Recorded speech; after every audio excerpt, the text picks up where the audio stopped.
নমস্কার বন্ধুরা, আজ একটা নতুন ভিডিও নিয়ে এসেছি। আজকে দেখাবো আয়ুষ্মান ভারত প্রধানমন্ত্রী জন আরোগ্য যোজনার যে ফর্মটা বেরিয়েছে, সেটা আগে যে স্বাস্থ্যসাথী কার্ড ছিল তার সেটা কনভার্ট হয়ে যে এখানে যে আয়ুষ্মান ভারত যে কার্ডটা হবে সেটার জন্য যে ফর্ম ফিল আপ করতে হচ্ছে সেটা আজকে ফিল আপ করে দেখাবো। প্রথমে আমিও একটু বিভ্রান্ত হয়ে গেছিলাম যে কীভাবে কী করব। তো ফর্মটা বাংলাতেই লেখা আছে এবং দেখলে পারেই ভালো করে করতে পারবেন এবং আমি সহজভাবেই বলে দিচ্ছি, একটু মন দিয়ে দেখবেন, এইভাবে করলে পারে হয়ে যাবে। আর এই যে ফর্মটা, এটা 4 পাতার ফর্ম। 4 পাতার ফর্ম আছে। ঘরের প্রতিটা সদস্যের জন্য একটা একটা ফর্ম। একটা ফ্যামিলিতে যদি 5 জন থাকে এইরকম 5টা ফর্ম ফিল আপ করতে হবে। এবং এই ফর্মটা শুধু এই যে RKSY 1 ও 2 এই যে দুটো ক্যাটাগরি আছে, এই দুটো ক্যাটাগরির জন্য। আর এইখানে যে AAY SPHY এই সব যে ক্যাটাগরি আছে এইগুলোর জন্য আলাদা ফর্ম, এবং সেটা আমাদের আশা দিদিরা বাড়িতে বাড়িতে দিয়ে যাবে। আর আপনারা একটু অপেক্ষা করবেন, যাদের ওই কার্ড আছে তাদের বাড়িতে চলে আসবে।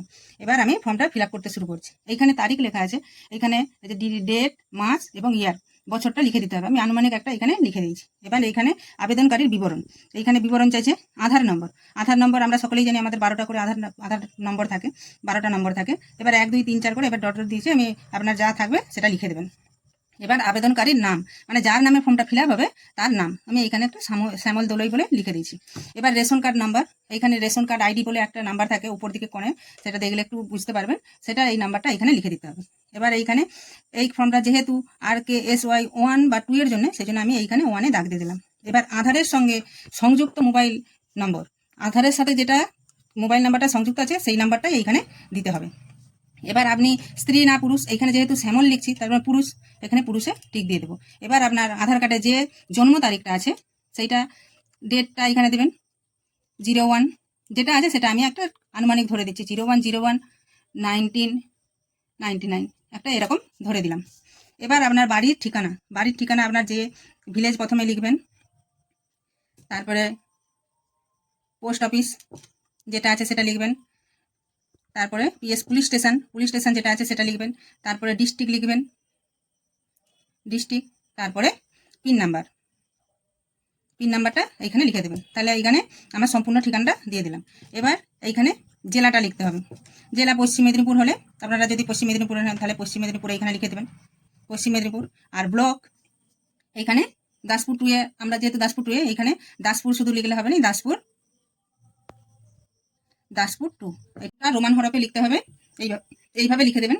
এবার গ্রাম পঞ্চায়েত, আপনার গ্রামের নাম, আমরা গ্রামে বাস করি, গ্রাম পঞ্চায়েতের নাম কি সেটা এখানে লিখে দেবেন। এবার পরিবারের প্রধানের নাম, ধরুন শ্যামল দোলই সেই পরিবারের প্রধান, এইখানে তাহলে আবার সেই শ্যামল দোলই হবে।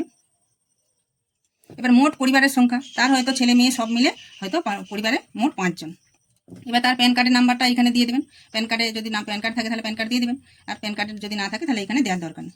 এবার এইখানে বলছে নির্বাচনের বিবরণ, মানে 18 বছরের উপরে যে সব মহিলারা আছে বা পুরুষরা আছে তাদের যে ভোটের কার্ড একটা আছে, সেই ভোটের কার্ডের একটা এপিক নাম্বার হয়। সেই এপিক নাম্বার XUN দিয়ে, আমরা যারা নতুন তাদের XUN দিয়ে শুরু, আর যারা পুরানো তাদের WB 129, আরও অনেক নাম্বার আছে, সেই নাম্বার দিয়ে হয়। এই নাম্বারটা একটু দেখে এখানে বসিয়ে দেবেন। এবার এসি নাম্বার বলতে, আমরা এই যে দাসপুর 2 যেহেতু আমি বলছি, আমাদের ব্লক দাসপুর 2 বিধানসভা 230, এই পার্ট নাম্বার আর সিরিয়াল নাম্বারটা যে আছে গুগলে একটা লিঙ্ক আছে, সেই লিঙ্ক থেকে এটা আমরা বের করে নিতে পারবো। সেটা একটু ফোনে দেখাচ্ছি কিভাবে করছি, একটু দেখে নিন। দেখুন কিভাবে করছি, স্টেপ বাই স্টেপ দেখে নিন। এইখানে গুগলে আমি হাত দেবো। এবার এইখানে আমাকে লিখতে হবে ভোটার সার্ভিস পোর্টাল।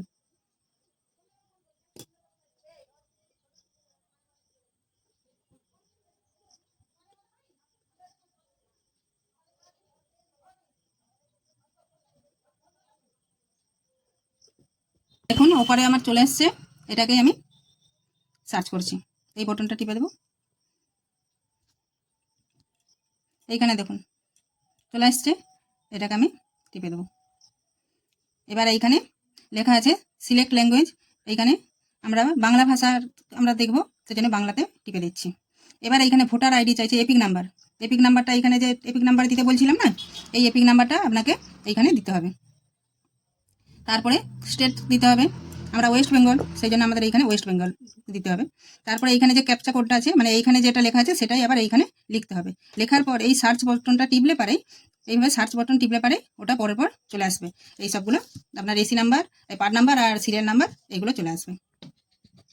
এবার এইখানে স্বাস্থ্যসাথীর বিবরণ, আপনার যে আগে যে স্বাস্থ্যসাথী কার্ড ছিল সেই স্বাস্থ্যসাথীর যে 17টা নাম্বার আছে সেই নাম্বারটা এইখানে পরের পর লিখে দিতে হবে এই পুরোটা। তারপরে এবার আছে এখানে যোগ্যতার মাপকাঠি, মানে গ্রামীণ এলাকার জন্য এটা এখানে প্রথমেই লিখে দিয়েছে গ্রামের জন্য।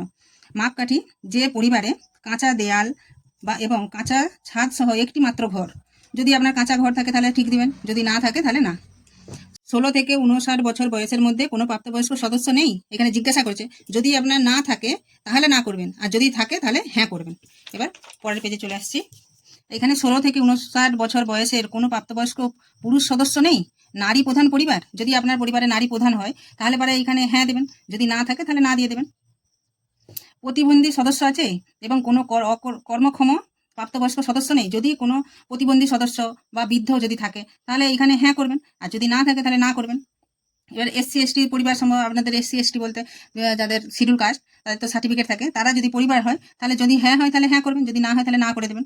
এবার ভূমিহীন পরিবার সমূহ, যাদের আয়ের প্রধান অংশ আছে দৈনিক মজুরি ভিত্তিক শারীরিক পরিশ্রম থেকে, মানে যাদের পরিবার ভূমিহীন বলতে জমি নেই যাদের, তাদের লোকের জন খাটলে পারে তবে দিন চলবে, সেই রকম যদি পরিবার হয় তাহলে হ্যাঁ করবেন, আর যদি না হয় তাহলে পারে না করবেন। এবার নিঃস্ব বা ভিক্ষার উপর নির্ভর করে জীবনযাপনকারী, যদি আপনার নিঃস্ব বা ভিক্ষার উপর জীবনযাপন করা হয় তাহলে পরে হ্যাঁ করবেন, যদি না হয় না করবেন। আমি এখানে না করে দিলাম। ম্যানুয়াল ক্যাভেঞ্জার পরিবারের সদস্যরা, মানে যারা পায়খানা পরিষ্কার করে, ওই সেফটি পায়খানাগুলো সেগুলো যে পরিষ্কার করে, সেই সব পরিষ্কার করার যদি আপনার পরিবার হয় তাহলে যদি হ্যাঁ হয় হ্যাঁ করবেন, যদি না হয় তাহলে না করে দেবেন। আমি এখানে না করে দিচ্ছি। এবার আদিম উপজাতি গোষ্ঠী সমূহ, এটাও না করে দেবেন। আইনগত মুক্তি এটাও, ঋণ দাস শ্রমিক নাকি, এটাও না করবেন। এবার এইখানে শহর এলাকার জন্য, এটা আমাদের গ্রামে যেহেতু বাস করি এটা আমাদের ফিল আপ করার দরকার নেই, এটা লেখা আছে এইখানে শহর এলাকার জন্য। এবার এইখানে অতিরিক্ত তথ্য চাইছেন। মাপকাঠি বলছে বয়স 70 বছরের উপরে আছে কি, এবার যদি আপনার পরিবারে 70 বছর বয়সের উপরে থাকে তাহলে হ্যাঁ করবেন, যদি না থাকে না করবেন। এখানে আবার আমার পরিবারের কোনো সদস্যই আশা বা কোনো চাকরি করে কি, যদি হ্যাঁ থাকে হ্যাঁ করবেন, যদি না থাকে না করবেন। এবার বাতিল করার মাপকাঠি, এখানে মাপকাঠিটা কি বলছে, পারিবারিক আয় বছরে 8 লক্ষ টাকা, এটা না করবেন। এখানে 8 লক্ষ টাকা বলছে, এখানে 8 লক্ষ টাকার বেশি হলেও এখানে তখন হ্যাঁ করতে হবে। আমি এখানে না বলে দিয়েছি, 8 লক্ষ টাকার বেশি নেই সেজন্য না। পরিবারের কোনো সদস্য কি আয়কর প্রদান করেন, মানে আয়কর বলতে কি ট্যাক্স আরে যা দেওয়া হয়, সে ট্যাক্স যদি দেয় টাকার জন্য সেটা, তাহলে এখানে হ্যাঁ করতে হবে, ট্যাক্স দেওয়া হয়নি সেজন্য আমি এখানে না করে দিলাম। এখানে এসআইআর এর জন্য যে ভোটার তালিকায় নাম পাওয়া গেছে সেই সবের জন্য যদি হয়, যদি আপনার ভোটার তালিকায় মানে হয়তো অন্য জায়গায় চলে গেছে বা মারা গেছে, এই হয়তো দুবার নাম চলেছে, এইরকম যদি সমস্যা থাকে তাহলে এটাতে হ্যাঁ করবেন, যদি না থাকে তাহলে না করবেন। এইখানে যেটা লেখা আছে এসআইআর অ্যাপিল ট্রাইব্যুনালে মুলতবি রয়েছে, এইখানে না করে দেবেন। আর মুলতবি সিসিএ আবেদন, এইটাতে আপনার কেউ যদি নাগরিকত্বের জন্য আবেদন করেন সেইখানে যদি করেন তাহলে হ্যাঁ করবেন, যদি না থাকে না করে দেবেন। এইখানে অন্নপূর্ণা যোজনা উপভোক্তা তালিকা থেকে উপভোক্তার নাম বাদ দেওয়া হয়েছে, যদি অন্নপূর্ণা যোজনার ফর্ম যদি বাতিল করে দেয় তাহলে হ্যাঁ করবেন, যদি না হয় না করে দেবেন। এবার এইখানে যে এইটা পেজটা, এটা সরকারিভাবে সেইখানে ফিল আপ করাতে, এইখানে কিছু করার দরকার নেই। এবার লাস্ট পেজে চলে আসছি। এইখানে আবেদনকারীর ঘোষণা ও সম্মতি, এইখানে যে লেখা আছে আপনি যে সবগুলো দিয়েছেন সেইগুলো যদি বাদ হয় বা এইগুলো যদি মিথ্যা প্রমাণিত হয় তাহলে কিন্তু সামাজিক সুরক্ষা যোজনা থেকে আপনি বঞ্চিত হবেন। এবার আমি তো সব ঠিকঠাক দেবো, সেই জন্য আমি এইখানে ঠিক চিহ্ন দিয়ে দেবো। এবার এইখানটা একটু সই করে দিতে হবে। এখানে শ্যামল দোলের ফর্ম, সে নিজে ফোন করবে, এই ফর্মটা ফিল নিচে সই করবে। আর এইখানে যেটা আছে এইখানটায় আর কিছু লেখার দরকার নেই, এইখানটায় অফিস ব্যবহার করবে। এইখানে আধার নাম্বার লিখে দেবে, আপনার যে আধার নাম্বারটা তারাই এগুলো লিখে দেবে, আবেদনকারীর নাম, রেশন কার্ড, আর এইখানে পুরুষ যেটা, আর এইখানে ডেটটা, এই জন্ম তারিখ, আর এখানে ডেটটা লিখে দেবে। এইখানটাও কিছু করার দরকার নেই। ধন্যবাদ।